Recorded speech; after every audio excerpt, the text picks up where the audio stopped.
We've talked about him before, but Benny Friedman is by many considered to be the first modern NFL quarterback. He sort of set the stage.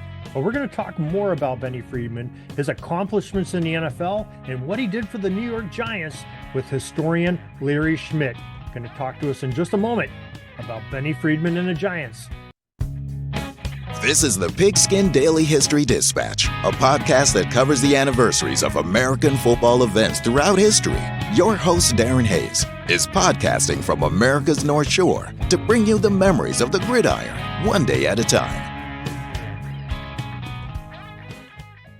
Hello, my football friends. This is Darren Hayes of PigskinDispatch.com. Welcome once again to the Pig Pen, your portal to positive football history, and welcome to another session of great football history. We have our friend Larry Schmitt here to join us in our Giants 100th anniversary tour that we have going on here. Larry, welcome back to the Pig Pen. Hey, thanks for having me, Darren. It's always a pleasure. Yeah, Larry, you have really set me on a course of learning a lot about the Giants. It was your idea, really, that when we were talking via email a few months ago, I was saying, we were talking something about the Giants. I forget exactly what we were talking about. And you said, this is the Giants 100th season coming up in 2024. And you really put me on a path of education here, and I appreciate that. Well, it's my pleasure. And I love football history, and the Giants are my team. And you can only have one 100th anniversary, so it's now or never. That's for sure. Yeah, I don't think I'll be around for the 200, so I got to get it in now. Me either. It's like the recent eclipse they had. They said that the next full eclipse we'll have in my area be 2099. So I'd be like 133 years old. So I'm holding out hope for that one. So Larry, what you've got some great stuff to talk about, some Giants history today, and I'd love to hear some more about this because like I said, you're really giving us education here. Yeah, well, we were going to talk about the first legendary passer of the NFL, Benny Friedman. The gentleman who really brought the forward pass into pro football as a strategic weapon. Through the from 1920 up until he joined the league, passing was just a desperation measure. Teams would run it on first down, run it on second down, and quite honestly, a lot of teams would punt rather than attempt a forward pass. But he was very confident in his ability, and he was an outstanding passer, especially when he started playing. The NFL was still using that big fat pumpkin ball. It was almost like a rugby ball. He would throw the ball on first down. He would throw the ball on second down. And unfortunately, statistics were not officially recorded in the NFL until 1932, which was at the very end of his career. But when you read game summaries, when you go back in the newspapers and you read the accounts of the games, many of them point out the fact that, one of them called him the audacious Benny Friedman. He was throwing the ball on first down. He was throwing the ball like deep in his own territory. The Giants would have the ball on like their own 5-yard line, and he would come out slinging it. And, commonly accepted strategy at that time, if, someone punts you the ball and you're stuck inside your 10, some teams wouldn't even run a play. They would just punt it back and play defense and try to, win the field position battle just by exchanging punts back and forth. So he was very, very different, and he was really the first great passer until Sammy Baugh came along later on. Yeah, I mean, I got to see a little bit about Benny Friedman, and like you said, he was quite innovative and quite the weapon, and very coveted by the Giants too. Maybe you could tell a little bit about that backstory on how that he was acquired by the Giants.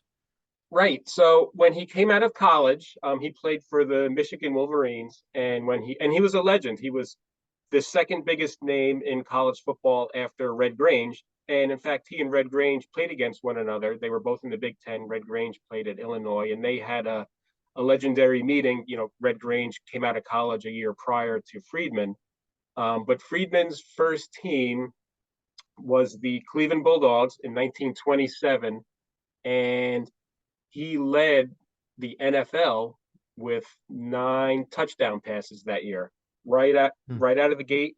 And for his 2 years, Cleveland only lasted 1 year. It's a little fuzzy whether the franchise either relocated or they closed up shop, and then many of the leftover players then signed with a new team in Detroit, of the Detroit Wolverines. Not coincidentally, they named the team the Wolverines, trying to capitalize on Friedman's popularity. But for those 2 years, 1927 and 1928, Friedman combined for 20 touchdown passes.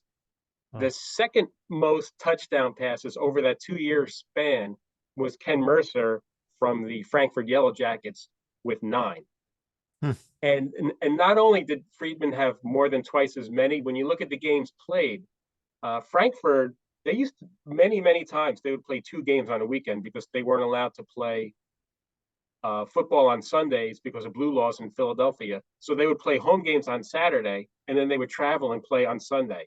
So they, over those 2 years, the Yellow Jackets played 34 games, and Friedman's 2 teams, Cleveland and Detroit, only played 23. So Friedman was averaging almost a touchdown pass a game, 20 touchdown passes over 23 games, which was unheard of.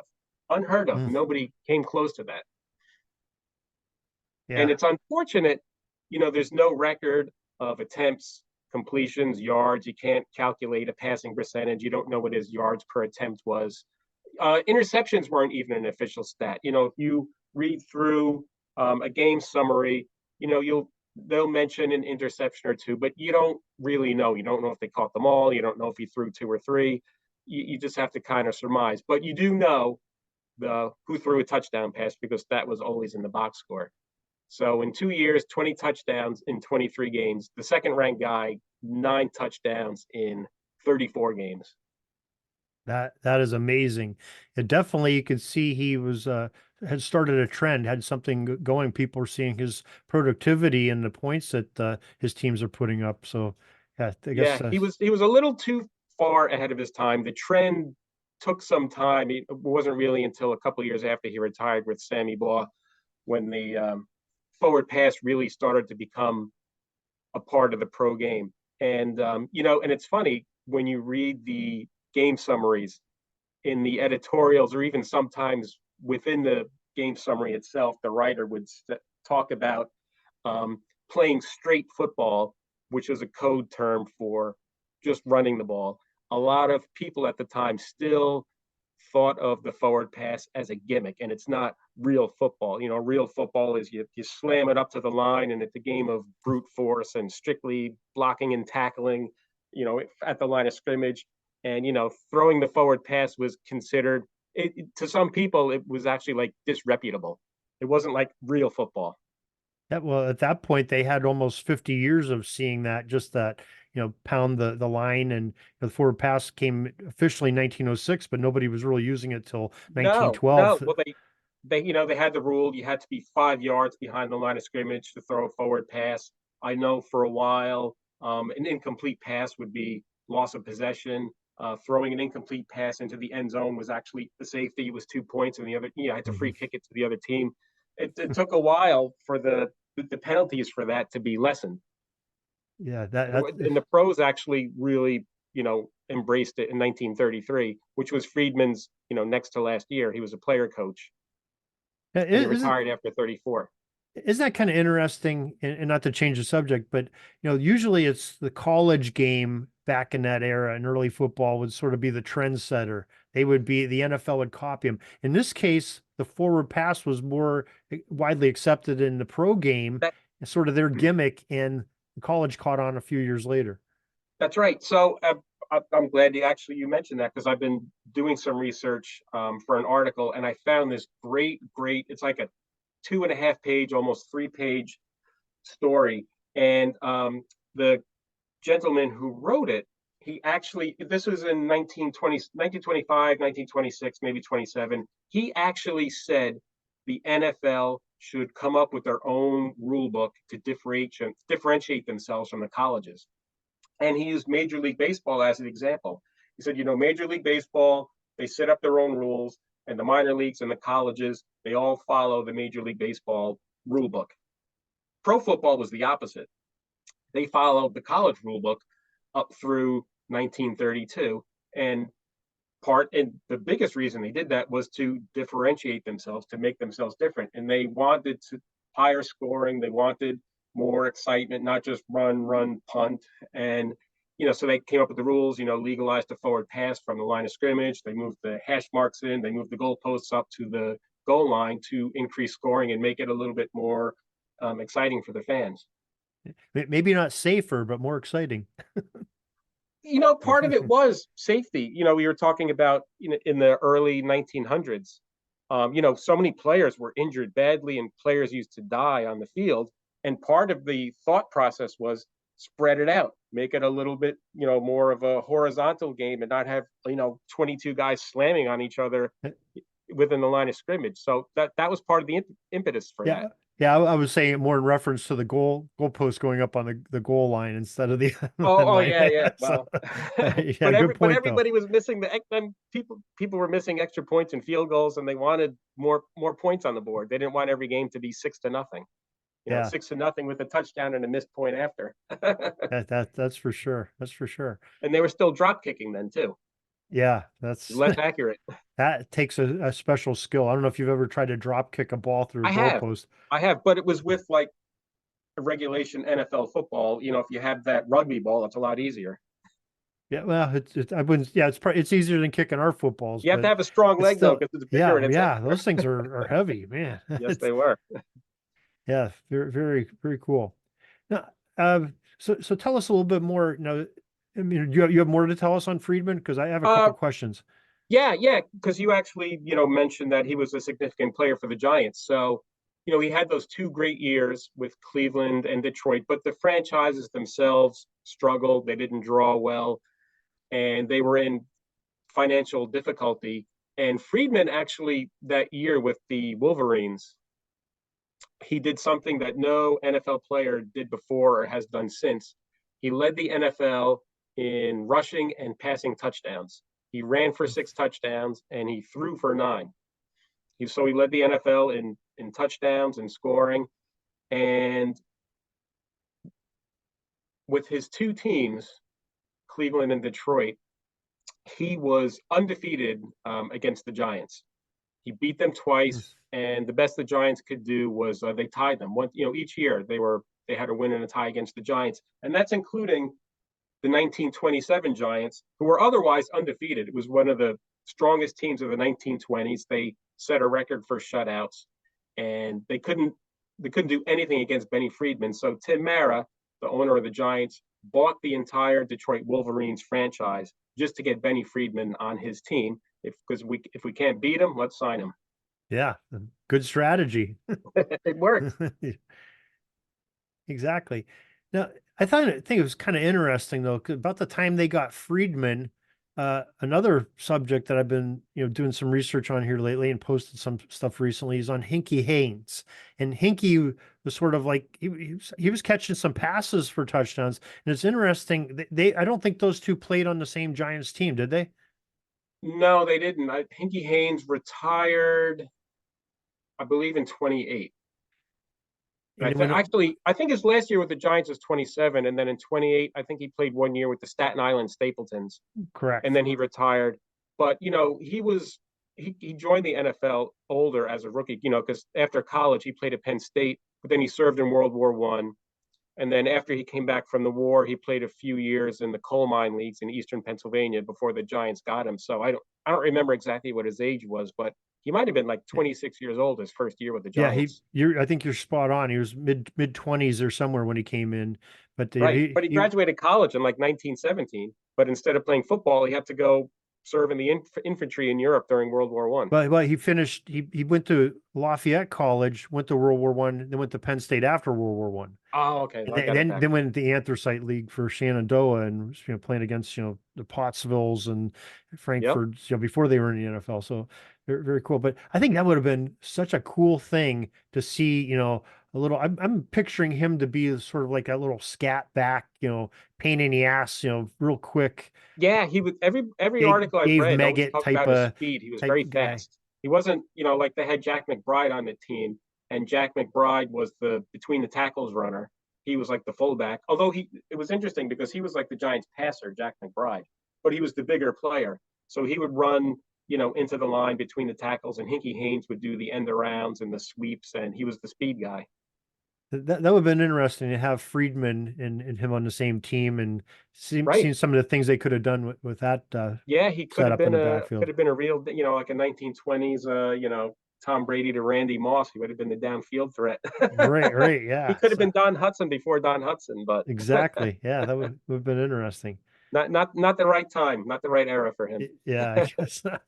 Yeah, you've been sending some fantastic photographs from old newspaper clippings. I assume from like the New York area, most of them, and many of them are of Benny Friedman. And I mean, some are from programs and things like that, but that Yep. we've been sharing. So we appreciate you doing that. But yeah, He was the star guy. He was the gate attraction. When you look at the billing for for the ads for football games, it was Benny Friedman's Giants or Benny Friedman and the Giants. Like he got top billing before the team. The only other player I've ever seen that for was Red Grange. It would be Red Grange's Bears, or when he was in the AFL, it was Red Grange's Yankees.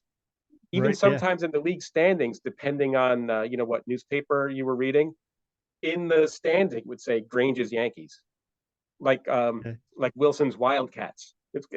I never saw Friedman's Giants in the standings, but in the ads for the newspapers, it's come see Benny Friedman's Giants, not the New York Football Giants. Benny Friedman's Giants. You got to get that marquee name there somewhere in the advertisement. Have the draw come in. That's their Yep, hook. that's Hook why them they in. signed him, and that's why they put the number one on his back. Yeah, that's a tremendous player there. And I'm glad you were able to tell us a little bit more about him. So yeah, fantastic. So yeah, your research has been impeccable on him and some of these other early players, and like I said, we really appreciate that. And you have a few projects going on that maybe you'd like to share with the listeners, so we can see some more of your work. Yeah. So just recently, I finished up because it's the Giants' 100th anniversary. 10 years ago, for the 90th anniversary, I did a very, very extensive, in-depth article on the Giants' all-time team. And what I did, it's so hard to compare players like Benny Friedman and Hinkie Haynes against contemporary players because the rules were different. The ball was different. Everything was different. You can't compare a 1920s player to a 2000s player. It's not fair. And it doesn't make sense. You have to grade them against their peers, guys who played with the similar ability in the same era under the same rules, the same conditions, and all that. So we broke it down. We had a single platoon era, and then we had the modern era, the 50s up through, I believe, 1978 with the rules changes. Then we had the postmodern era. So it's basically three teams. And then for this past year, we did an update on it. And Eric Kennedy, who runs Big Blue Interactive, he's a huge help. And he collaborates with me on some of the projects like this. So we just posted that a couple of weeks ago. And I'm working my deep dive project for the off season is we're going to title it the 1926 Giants because it's for Big Blue Interactive, but it's a little bit more comprehensive. It's going to be the rivalry with CC Pyle and Red Grange's league, the first American Football League, and just all the problems, all the drama, and all the problems that caused, and how it nearly bankrupt the Giants, and it was just devastating to the NFL and pro football in general. It hurt football's reputation because we're talking about how the colleges are more popular and the pros and their fancy pantsing, and it's not straight football. And it's just so interesting, and it's just something that's kind of become forgotten about. And there's just a lot that I can just dig up in the archives, and it's funny because I go in there looking to find one thing, and then like I was telling you about that article that I found. Like I had no idea that existed, and it's like, wow, this is just tremendous. So you never know what you're going to find. It's always interesting, and it's going to take me a little while before it's ready. It's a lot of work, but I love doing it and I love sharing it. Yeah, well, we appreciate the sharing that you do and your work that you do on Big Blue Interactive, the stuff in the GUD, and also the items that you share with us and help us out with. We really appreciate all that. Yeah. Hey, the uniforms back then were great too. I'm looking at your background there. The teams back in the 1920s sure loved their stripes. Yeah, That's something that's missing from today's striped socks. Where did they go? Striped sleeves. well, this is We missed that. behind me is an 1897 game. This is the Yeah. famous game of Lafayette and Penn. Penn was undefeated for a couple seasons in a row, and Lafayette was coached by Park H. Davis, the historian. And Park H. Davis pulled in a ringer for one game, guy named Fielding Yost, who went on to be a coach at Oh, Michigan. a And familiar name, yes. Lafayette ended up winning that game and breaking Penn's streak, and the Quakers are still upset about it. I still see people quipping about that, Well, they look great in 130 those years striped ago. uniforms, I could say that. Yeah, pretty cool.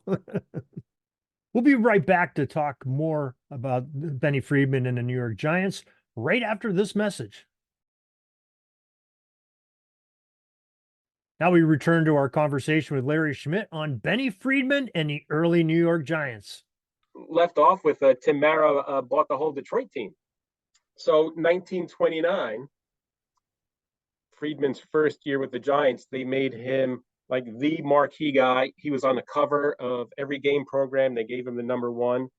And that year, he set an NFL record that would last into the 1940s with 20 touchdown passes. So in one season, he matched his mark for the previous two. That record lasted until 1942 when Cecil Isbell of the Packers passed it with 24. That year in the NFL, there were across the whole league, there were 79 touchdown passes. The second ranked team was 12, which was Green Bay, which was split between Red Dunn and Vern Llewellyn. And the Giants, with all that passing and all those passing touchdowns, they by far, they scored more than twice as many points as the rest of the NFL. They averaged almost 21 points a game. It was 20.8. The league average was under 10. The NFL averaged 9.6 yards per game. And I can't say this is an absolute fact, but the first 3-touchdown passing game that I've ever found, it was Benny Friedman on October 20th of 1929 against Frankfurt. He threw 3 touchdown passes. I can say with certainty that it was the first 3-touchdown passing game for the Giants. And the amazing thing is, they were blowing out Frankfurt in that game. He only played the first half. So he threw 3 touchdowns in 2 quarters, and then he sat on the bench for the whole second half of the game. But less than a month later, he did become the first quarterback to throw 4 touchdown passes in a game, which he did against the Bears on November 17th. And there was a nice quote at the beginning of the game summary from the New York Times where they called Benny Friedman the passing wizard who completed passes all over the lot. So that was one of the first times I've ever seen a sports writer championing throwing the football and saying it was great to watch and it was entertaining, rather than, the Giants didn't play straight football. They resorted to gimmickry and shenanigans, which you would see sometimes. Not everybody liked it. It was a little controversial. How dare they throw the football? Yeah, and then I think you might be onto something there, because I have never heard of anybody in that era throwing 3 touchdown passes before Friedman. So I think you might be right, especially with the way he was setting trends. Go through every box score from 1920 through 1929, I could figure it out. Give me a weekend to work on that. It's definitely the first one in Giants history. It may have been in the NFL, but I'm not sure. I can't say that as a fact. But he was the first to throw 4. That's a fact. So that year, the Giants had a tremendous year. The only team they couldn't beat was the Packers, and the Packers won the NFL championship that year. The next year, again, it was the Giants and the Packers.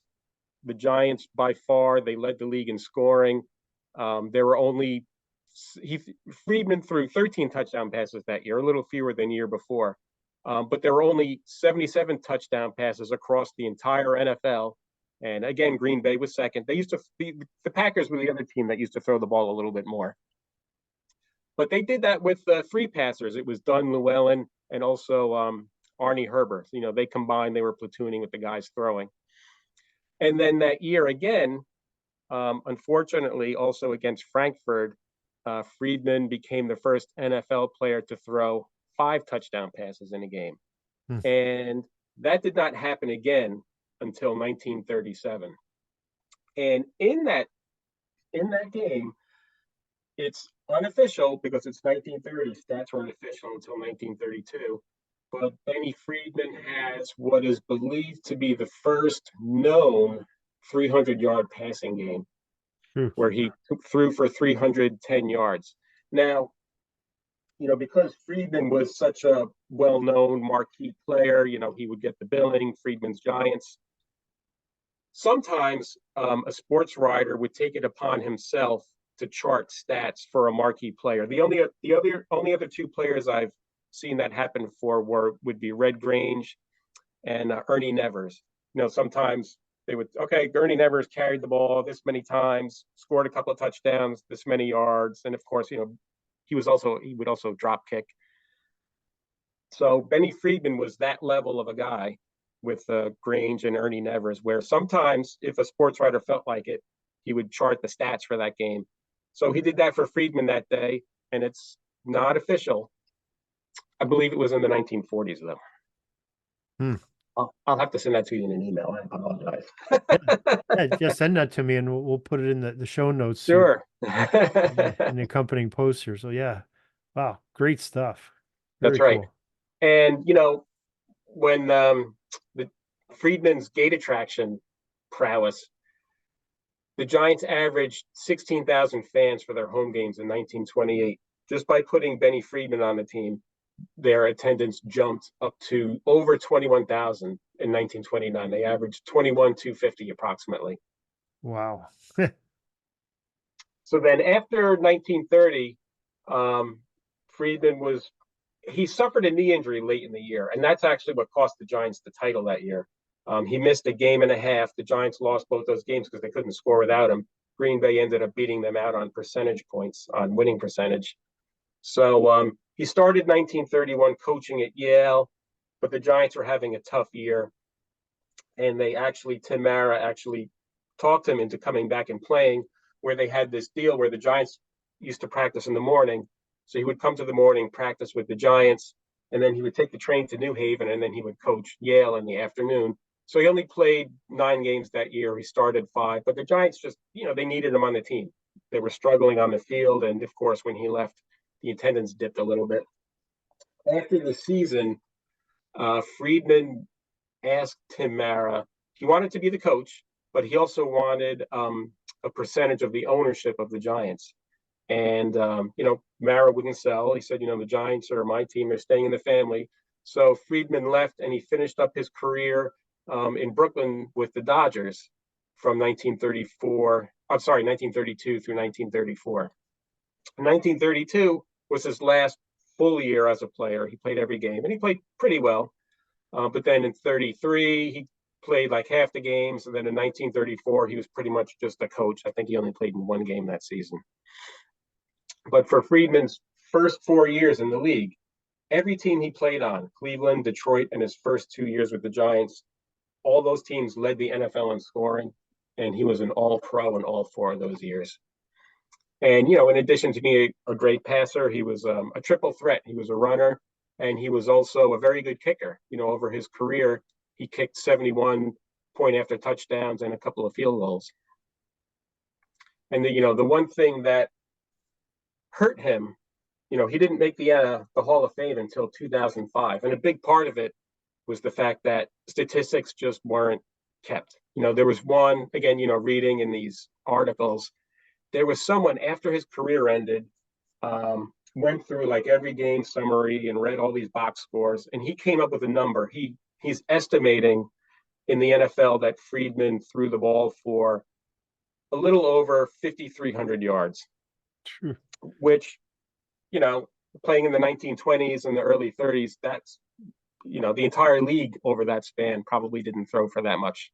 Yeah, I was going to say that's a tremendous number for that Yep. period of time. And that would make him, unofficially the NFL's leading passer until Sammy Baugh passed that number in 1947. And it took him 10 years to get there. Sammy Baugh started playing in 1937. And the Redskins threw the ball a lot for that era. So it took him 10 years, to get over 5,300 yards.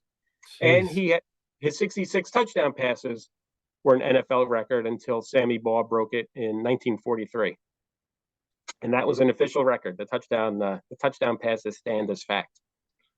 He doesn't get as much credit as he should for being one of the greatest quarterbacks of all time. He doesn't, He probably is the model for the modern quarterback, Right. He doesn't have the stats that you can't look up, and he doesn't have the highlights.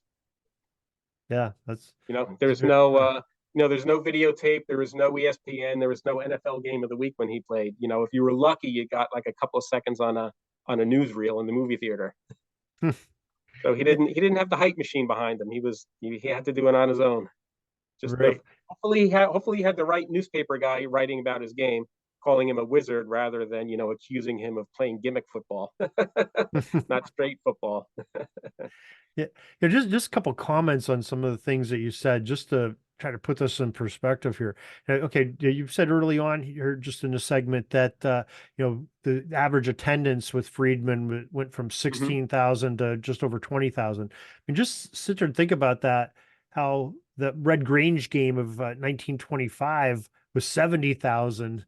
That's right. I mean, I mean, that's a lot more people than what That's their right. average attendance That's was. right. And So and that game was actually the NFL, the pro football record for attendance until the Rams and the 49ers in 1950 at the what do you call it in Los Angeles? the The- Coliseum. yes, the Los Angeles Coliseum. Thank you. Yeah. It's late in the day, man. It's like we had a Hey, solar eclipse and everything. My brain is fried. yeah, I know it messes with you. It just that, because now we sit there and say, oh, 70,000 people. Yeah, it's an average But game. that Yeah. was rare then, Yeah, but for pro but football. that's I right. mean, colleges That's would do that. Michigan and Notre Dame and the big colleges would get big crowds, but not the pros, not at all. especially with A lot of teams had to give tickets away. a team in their first year and nobody's really following them. They don't know what they're about, and get 70,000. I don't think we appreciate that number as much. And you just made No. me appreciate it a whole lot more by you saying that. Yeah. And then the other thing is, we just sit there and think about the Giants fans when Friedman parts ways with the Giants and goes across town to play for Brooklyn. And Hmm. when when they're playing those games, that's got to be like a real kick in the gut when you have to see that. Your guy that you've been cheering on for the last couple seasons, now he's on Right. a different team, Right. And then he goes and plays for the other guys. especially one in town. That really has to bite you a little bit. Yeah. Yeah. Well, one interesting thing which I've been learning reading, researching my article for 1926, the NFL kind of, you had the Giants in Manhattan and you had the AFL Yankees in the Bronx, and that was a territorial thing where Joe Carr had to step in and fix that situation. They kind of didn't mind Brooklyn. Like even though Brooklyn's part of New York City, they sort of viewed Brooklyn and Queens as like a different market than, Manhattan and the Bronx. And, if you think about travel then, I mean, the 1920s, not a lot of people had cars, they had the subway, and it wasn't, traveling from Brooklyn to Manhattan for a game or vice versa, it just wasn't that easy and it wasn't that big of a deal. So they kind of, okay, they're over there in Brooklyn. They might as well be playing over in Jersey, That's right. right? Because you had the Newark Bears too, and you had two teams in Brooklyn and two teams in New York. I mean, that year was just a mess. It was just a big mess. The Brooklyn teams ended up merging, and it was just it Yeah. was not good. One league went bankrupt, and the second one almost did. Oh, man. But that'll be another interview. Yeah. That's a whole different Yeah, story but there. the point is, like Manhattan and Brooklyn, it really wasn't considered like Brooklyn wasn't considered a threat to the Giants. But the New York Yankees playing across the Harlem River, from the Polo Grounds, that was a big problem because the Yankees were taking the Giants fans. Now I got sort of a hypothetical and like to hear your opinion on. Okay, since we're talking about this Sure. era, that first AFL, Uh huh. let's say that the Philadelphia Quakers aren't the more dominant team. Let's say Grange's Yankee team is more dominant. Do you Yes, think the AFL has a different fortune, and maybe even the Giants have a different that fortune? And it could have been. That was the plan. The Tim Mara hated CC Pyle, hated him, loathed him. Like it was a personal, visceral hatred. And he challenged him. It was in November, and I'm finding this in all the news. He challenged him to a game. Everyone assumed that the Yankees with Grange were going to win the AFL, and he said, "We're going to take on the AFL champs, and we're going to beat them." And the first time the Yankees played the Quakers, they beat them pretty bad. But then they played them a second time, and the Quakers beat the Yankees, and it was a huge upset. And the Yankees went into a little bit of a tailspin. They lost a couple of games after that. Philadelphia ended up winning the AFL title, which nobody really expected. And the Giants, I think Tim Mara was actually a little disappointed, and he still kind of pushed for the game with the Yankees, but CC Pyle backed out. He said, "No, we're done." And then he wanted to take Red Grange barnstorming like Hallis did the year before. So the Giants had to settle for the Quakers, and then they whipped them, and the Giants were like a fourth or fifth place team that year, and so that just destroyed any credibility the AFL had left.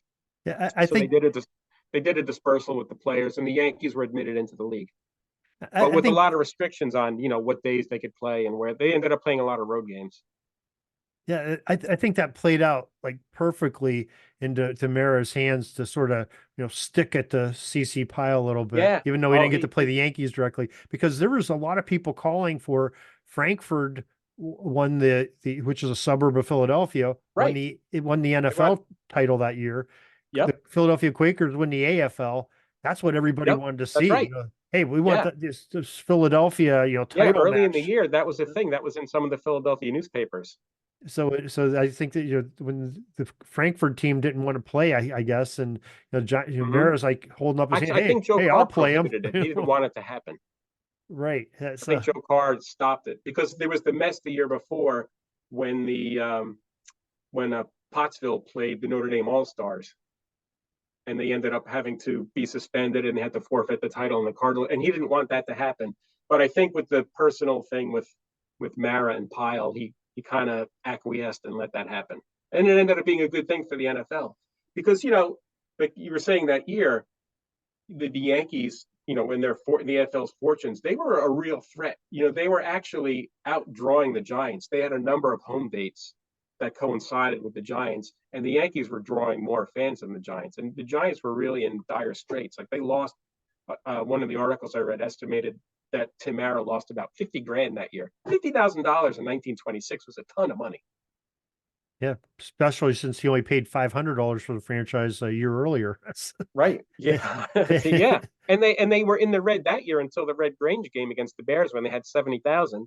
That put them in the black, so they can go forward and have a play again in 1926. Red Grange saved them in 25, and then he almost bankrupted them in 1926 with the Yankees. Right. Now, I guess the other hypothetical which this really could have really turned bad for the NFL and for Tim Mara and the Giants is if Philadelphia Quakers would have beat the Giants in that game. That probably could have been bad too, because the AFL was in dire straits at that point. I think that was sort of a desperation game for them. They were clinging on. Oh, okay, some NFL team wants to play us. Okay, we'll play you. We need the cash. And a bunch of their teams folded. I think at the end of the year, there were only 4 teams left: the Yankees, the Quakers, Wilson's Wildcats, and I think it was the Chicago Bulls. Those were the only. Newark folded. The Brooklyn Horsemen merged with the Brooklyn Lions. There was a team in Boston that folded. I mean, the league was just in shambles. And CC Pyle bankrolled a lot of those teams. I think the only team that was actually sort of self-sufficient, self-sustaining was the Quakers. I think CC Pyle was like funneling money to most of the rest of the league. He basically built the league around one player, Red Grange. right, He figured yeah. Red Grange, Red Grange plays around the country. Everybody goes to see him, like like they did with the barnstorming with the Bears the year before. And I think that was Pyle's game plan. I'm just going to run Red Grange around the circuit, and everybody's going to come see him, and we're going to be the bigger show. And for a little while, it looked like they kind of had a glimmer, but it fell apart on them in a hurry.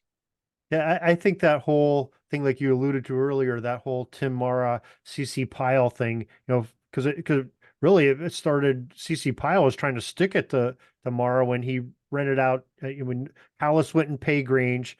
CC Pyle goes, okay, screw you NFL, or didn't really say screw you NFL. He said, okay, screw you George Hallis. We're going to start a franchise. I got a contract in Yankee Stadium for 5 years. He leased Yankee Stadium before he had a spot in the league. And he tries to go to Joe Carr and say, okay, we're going to put our team in here. And Mara sort of, boycotts it the and territorial blackballs them. the and year before. He goes, oh, that all started the year before. Yeah, then he goes, screw you, NFL. Yeah. But the territorial rights was established the year before when Pottsville played the Notre Dame All-Stars in Philadelphia, and there was a big dispute. And Joe Carr said, you're in violation. This is the Yellow Jackets territory. You can't stage games here. So they had to forfeit the title. So that precedent was set in 1926 when C.C. Pyle wanted to play at Yankee Stadium, which was right as walking distance from the Polo Grounds. If you look at a picture, there was this little bridge over the Harlem River between the Polo Grounds and Yankee Stadium. You could walk from one to the other. And he wanted to stage his games like 500 yards from where the Giants were playing. And he said, no, you can't do that. So he said, screw you, I'm going to start my own league. Like Eric Cartman, screw you guys, I'm going home. Right. And I'm going to take Red Grange and I'm going to start my own league and I'm going to show you. Now that probably segues why maybe like you said, the Philadelphia Quakers were another successful team from that AFL when they were folding. They were the champions, but that's because of Frankfurt being right there, Pottsville being 60 miles away.